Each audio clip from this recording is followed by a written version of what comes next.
মোহাম্মদপুরে আমরা একটা জায়গায় ফুচকা খেতে আসলাম। সেখানে দেখেন এই প্রথম দেখলাম ফুচকার এখানে চিকেন আছে, দেখছেন? আমি এইটা ফার্স্ট দেখলাম, এটা আমি কখনো দেখিনি। সো এটা খুবই ইন্টারেস্টিং, তো খাই আপনাদেরকে রিভিউ দিচ্ছি।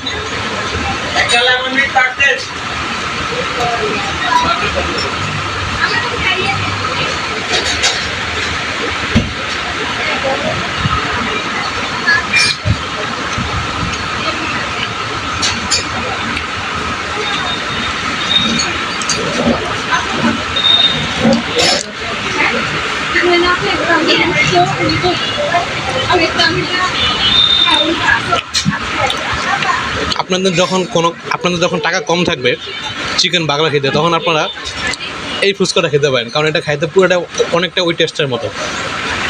সো এটা খুবই একটা ইন্টারেস্টিং রেস্টুরেন্টের নামটা জানি না, আপনাকে পরে দেখাই দিব কোনটা। তো